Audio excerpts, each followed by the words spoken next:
What is up, guys? I am your host, Stephanie. I'm no longer stranded. Thank you so much for joining us today. Let's go ahead and get started on today's episode, This or That. First off, I want to start with thanking you guys for listening and being part of this journey with me and the immense support. Oh my God, the support is amazing. Thank you guys again. So let's go ahead and get started. Today's topic is this or that. And the reason why I decided to do this topic is because a lot of times you see this or that in displays of shoes or different types of name brand for clothing, and you never see anything for like a mental health edition. And what it also is a game people play, like questions, with small groups, gatherings, events, and it's just one of those things where you prefer this or do you prefer that. And I wanted to make it into a mental health edition. So this as in hate, doubt, anxiety, depression, anger, or that, which is self-love, confidence, being whole and calm, being able to feel the emotions and move on, and happiness. Now, back then, I was definitely more of a this person. I preferred this over that because I was lost. I was lost and I couldn't find myself. So I preferred this hate that I had to myself. I preferred the doubt that I had for myself. I preferred the anxiety that I had. I preferred the depression, the anger. I preferred all that because that's all I knew. And when you're used to something that you do in a everyday basis, it becomes a routine and it becomes you adapt to it. And I didn't think I can never be that person. I can never be that person that loves themselves. I can never be that person that's confident for themselves. I can never be that person who has an anxiety attack but who's able to control themselves and calm themselves down. I can never be that person who's able to feel emotions and move on. And I can never be that person who's happy. So I never thought of that person in me. I seen those type of people, but I never imagined myself to be that type of person. Now, the order that I chose for this category, the hate, doubt, anxiety, depression, anger, the reason I chose in that order is because it's exactly how it all happened for me. I started this hatred towards myself because I became oblivious to the things that I needed to really pay attention to. I hated myself because I dropped out of high school. I hated myself because I was fat. I didn't care for my health at all. I hated myself because I was insecure. Just many things that I hated myself about. I hated myself because I failed so many times with different things and I never picked myself back up to try again. I hated myself because I let people walk all over me. Things like that. It just turned to such hatred, and not even with anybody else, but just to myself, which then led to doubt. So every time I got a chance that I could possibly turn something around, I could possibly give something a try, or, stuff, you dropped out of high school, let's go get your GED, I doubted myself. So I spent years after years trying to get my GED, but then that self-doubt will come in. Like, you can't do it. You did it before, so why are you going to try again? So then I wouldn't succeed. I wouldn't try. And that got me nowhere. All it got me was stuck in a dead-end job that I wasn't happy with, getting paid very little because I don't have any type of education, stuck in the same mental state, stuck in just everything, just feeling so wrong for myself. Like, you know what, I guess this is what I have to accept because this is the way my life has been. So this is how it's going to continue to go. When I was wrong, that's not at all what it was doing, but at that moment, that's how I felt. So then the doubt gave me anxiety. And now anxiety's kicking in and I'm freaking out every chance I get. I'm worried about tomorrow when I'm still starting today. I'm worried about the day after that. Oh my God, this needs to be paid. I gotta work X amount of hours to do this, and oh my God, I'm just a failure at life and I'm never gonna get anywhere. So like, why am I trying? Why do I even care? And then I just keep freaking out because it's like, okay, I do want to try. So now I'm battling myself. Do I try? Do I not try? So I'm giving myself even more anxiety, which then led to depression. Now nothing's getting done because I am so freaking depressed. All I want to do is sleep in bed. I don't want to do anything. And guess what? Hating myself because I gained weight.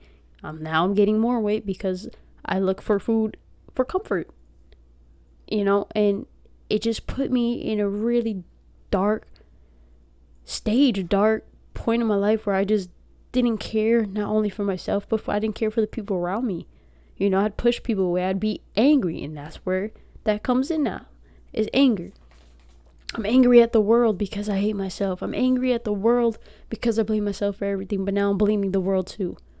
I'm this way not only because of me, but I'm this way because the world made me this way. I'm this way because every toxic person who came into my life made me this way. I'm this way because of the way I grew up. I'm this way because of my family. I'm this way because of my friends. I blame everybody. And then I forgot about blaming myself to the point where the blame that I used to put on myself was no longer there. And now it's everybody's fault. I'm this way because it's everybody.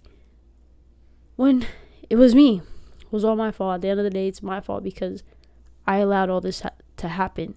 I didn't heal the minute a situation occurred that made me feel down, that made me feel hate, that made me feel any of those 5 things in this category. I didn't heal any of them. Instead, I kept sweeping it under the rug, and I let it lead to something deeper than what it should have been.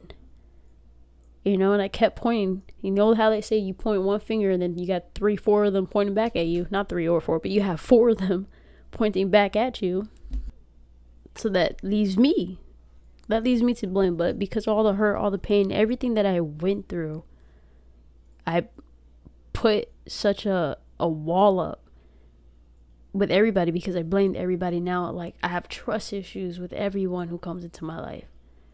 I question everything that everybody says. I question everything that everybody does. Is because I didn't love myself. I don't love myself. I don't care for myself. I'm just this worthless piece of human being that shouldn't even be here. But I'm here wasting air, not doing anything successful with my life. Then I go on social media and I see everybody that I went to high school with doing something big for themselves. They have a family or they're finally buying their new house, and I'm just like, I'm still here, the same career field that's paying crap. So what do I have to show for? What do I have? I have nothing. And it made me feel like absolute crap, but I continued to live my life that way. I continued to allow myself to live that way until I finally got tired of it. And now I'm becoming that person. I'm becoming that person that I thought I would never be, that I never saw myself doing. And it's because I finally dug deep into what was going on mentally, emotionally, and physically, and figured my crap out. Well, I don't want to say figured because I'm not fully healed. I'm still healing. It's a process, dude. Trust me, it's a process. It's not something that's going to be fixed in a blink of an eye. It's a huge process, but it's something that you can do. It is very much possible. You just really got to focus on it, really dig deep, and be willing to open up each single wound that you didn't properly heal and properly heal them one by one. And now I'm that person. I'm that person that loves themselves. I love the crap out of myself. Like, now things happen to me and it's like, you know what? Maybe I just wasn't for that person. That person wasn't for me. We're just not on the same level, and it's okay. It's okay. It's okay that I'm not enough for you, but I'm enough for me, and that's all that matters. So, good riddance, or we could be friends, but I'm good because I love myself. Back then, as this person, hell no, that would happen and I would lose my crap. You would not see me for days. I'd be inside, hiding, eating, and just not caring for anything. And doubt, don't get me wrong, like I said, I'm still working. I still have doubt, but it's not as bad as it used to. Now when I doubt myself, it's for like 5 seconds and then I giggle and I'm like, what am I doing? Girl, you got this. You got this. You put your mind to it and you're going to do it. And it's exactly what happened. I mean, I would not have this podcast right now. I would not be speaking, doing episodes after episodes if I didn't have this confidence. At the end of the day, my goal is to make sure people hear me, people understand that they're not alone in this. and that depression sucks and people mock it. People don't put enough recognition to it. So I want to make it known for what it is, and help those people who were in the same boat that I was once in with some advice that I did, some advice that I've received that I took upon to help you guys out. But it took a lot of time. It took a lot of time to know myself, to look in that mirror and look at the reflection and accept the things for what it is, accept things that I couldn't change, and move forward. And it's hard, but it's very, very possible. And I still have anxiety as well, but it's not as bad. And I love the 5, 4, 3, 2, 1 method when I have anxiety. Is possibly one of the best methods I've ever used. If you guys aren't aware of it, the 5, 4, 3, 2, 1 method is when you're having anxiety, you tend to freak out. You're not really enjoying the moment that you're in at the moment. You're not enjoying the company that you're around. You're just freaking out over, it could be work stuff, it could be stuff that you need to do for school or home, just anything personal. It blocks you. It doesn't allow you to enjoy the moment that you're in. So the 5, 4, 3, 2, 1 method is when you see things around you, name 5 things that are around you. Acknowledge 4 things that you can touch. Acknowledge 3 things that you can hear. Acknowledge 2 things you can smell, and 1 thing you can taste. So what that method does is it helps you bring you back to your present moment. It helps you recognize your surroundings and realize where you're at. And remember that this is where you're at right now, so focus on the now. Because we have no control over tomorrow. We have no control over the next hour or the next minute. And that's one thing we got to get used to, is being okay with not having control. Now, there's certain things you have control over, but with things such as, like, I don't know, trip, for example, if you have everything packed, but you're not leaving for another week and a half, so why are you worried about it? But you're worrying about it while you're out to eat with your friends, or out to have a drink with people, or you're doing something different and you're just wondering about a whole bunch of stuff. But that 5, 4, 3, 2, 1 method brings you back. It grounds you. It makes you realize where you're at. And I love that method so much. It's helped me a lot of the times that I've had anxiety. So I highly recommend that. And there's also this book called 101 Ways to Get Rid of Anxiety. I believe it's called. Actually, my apologies. It's 101 Ways to Stop Anxiety. And it gives you practical exercises to find peace.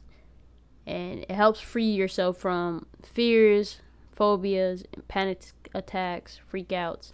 It's by Tanya J. Peterson. Another book that I highly recommend. One thing about getting myself together and trying to figure myself out is I became very heavy on reading books.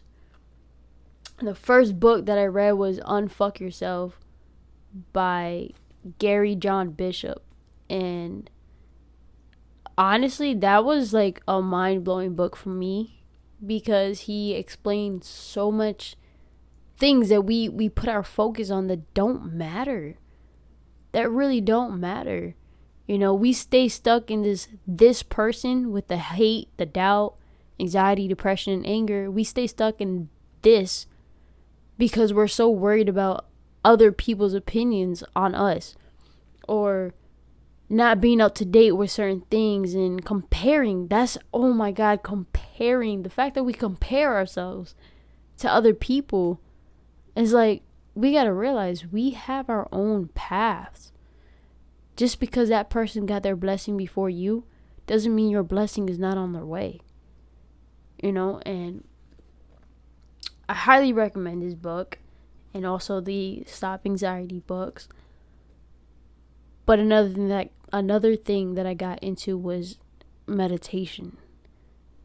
Now, you don't have to be spiritual to meditate, because at first I wasn't really into spirituality like that. Like, of course, I believe in God and I'm Christian, but I never believed in like spiritual, like the universe, and so I never meditated. My thing was I always prayed. And at some points, I did give up on praying because I was still this person. I was still angry. I was still hurting, hating myself, doubting myself, having anxiety, and having all this anger. So I gave up at one point, but trying to work on myself, I picked back. And I'm not trying to push, religion out here. I'm not trying to do all that. But that's what helped me. And then meditating, again, I never believed in the universe. I never believed in spiritual world like that. So I tried meditating. I gave it a shot. It doesn't hurt to give something a try. And the first day I did it was outside. And I listened to some meditation music I found on YouTube with some incense. And I only spent like 10 minutes or so, maybe 15. I got so lost in the meditation that it was amazing. It really woke me up. And like, I don't mean wake me up like, oh, I just got out of bed and I'm still tired. I mean, it woke me up mentally, like, whoa, I just spent 15 minutes with myself. And not with my thoughts, but with myself. And that's deep right there. To be able to shut your thoughts out and focus on you and what it is that you need, your inner peace. And it helped a lot. It still helps. I still continue meditating every day. Every morning I wake up, I make my bed, I meditate, and then I drink my coffee and I get to do what I need to do. And it starts my day off so positive, and those are things I just suggest. I'm not a doctor and I'm not saying, oh my God, you have to do these things and it's going to work out. But it's things that I suggest you do to help put yourself on a routine instead of being on that same routine of waking up late every day, staying up all night crying. Like I finally decided to be that person. So I had to take the steps to be that person, and that's what it is. It's steps. You have to take steps to get to the person that you want to be. So if you're tired of being this person and you want to learn how to be that person, spend some time with you. Learn to quiet your thoughts and spend some time with you and figure out what it is that you need. Not what people are telling you that you need, but what you need. Who cares what they think? Who cares what they say? Stop comparing yourself and start doing. That's going to be the episode next week. It's going to be stop snoozing and start doing. I'm highly excited for that one. And I appreciate you guys so much for listening. Thank you again. If you guys have any questions, concerns, or a topic idea that you want to talk about, you could go ahead and email me at strengtheningwithsteph@gmail.com or follow my Instagram, strengtheningwithsteph. Again, thank you guys so much. Have a blessed day, guys.